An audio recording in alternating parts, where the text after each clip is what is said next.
আসসালামু আলাইকুম। নতুন একটি ভিডিওতে সবাইকে স্বাগতম। আমি আজকে আপনাদেরকে চমৎকার একটি গ্লাস পেইন্টিং করে দেখাবো। এই গ্লাস পেইন্টিং যেটা দেখতে পাচ্ছেন, এটার ফ্রেম চারপাশে যেটা রয়েছে সেটা কাঠের এবং ভিতরের যে গ্লাসটা সেটা হচ্ছে কাচের। তো আমি আপনাদেরকে এই গ্লাস পেইন্টিংটি করে দেখাবো। আমি মূলত এটা একটা অর্কিড ফুলের থিমে করেছি। আর এটা কিভাবে করেছি ভিডিওটি দেখলে আপনারা বুঝতে পারবেন। আমি এখানে যেই কালার ইউজ করেছি লাইনার হিসেবে সেটা হচ্ছে গোল্ড গ্লাস লাইনার। আর আমি যেই ফুলের ডিজাইনটা করছি সেটা হচ্ছে ক্যালেন্ডারের একটা পাতা।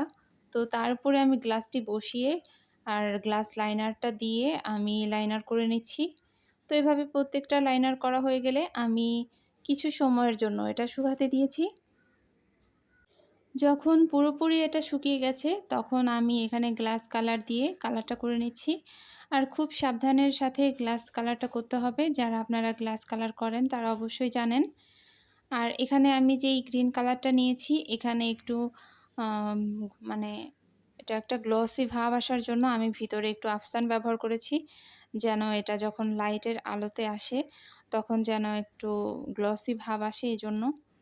আর আমি এই গ্রিন কালারটার সাথে যেই বললাম আফসান মিশিয়েছি এবং ফুলের রঙের জন্য যে ম্যাজেন্টা রঙটা নিয়েছি, সেখানেও আমি কিছুটা আফসান মিশিয়ে নিয়েছি যেন একটা গ্লসি ভাইব আসে। তো দেখতে পাচ্ছেন আমি কিভাবে করে নিচ্ছি।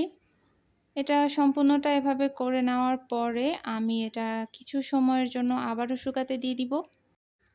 গ্লাস কালার করার সময় খুব সাবধানে করতে হবে যেন রঙটা লাইনারের বাইরে ছড়িয়ে না পড়ে। আর যদি এখানে ছড়িয়ে পড়ে তখন আপনি মুছতে গেলে এটার কালারটা পুরোপুরি নষ্ট হয়ে যাবে। আর ফুলের যে কালারটা আমি এটা করে নিচ্ছি হচ্ছে প্রথমে হোয়াইট কালার দিয়ে নিয়েছি। সাথে একটু আফসান এবং অ্যাক্রিলিক রং যেটা ম্যাজেন্টা রং সেটা দিয়ে নিয়েছি সাথে মিক্সড করে। তো এটা খুব সুন্দর একটা কালার এসেছে। আর গ্লাস লাইনারে যেই কালারগুলো থাকে সেখানে ম্যাজেন্টা রংটা থাকে না। বিশেষ করে আমি যেটা নিয়েছিলাম সেটাতে ছিল না। এজন্য আমি যেহেতু ফুলগুলো ম্যাজেন্টা করতে চাচ্ছিলাম তো সেজন্য অ্যাক্রিলিক মিশিয়ে নিয়েছি। তো আমার গ্লাস পেইন্টিং করা হয়ে গেছে। এখন আমি এটা ফ্রেমে সেট করে নিব। তো আমি এটা সেট করে নিচ্ছি। প্রথমে আমি গ্লাসটা দিয়ে নিলাম ফ্রেমে। তারপর আমি পিছনের ব্যাকগ্রাউন্ড হিসেবে এই হোয়াইট কালারটা দিয়ে নিচ্ছি। তারপর আমি এটা লক করে দিব। তো এই ছিল আজকের গ্লাস পেইন্টিং এর ফাইনাল লুক। কেমন লাগলো জানাবেন?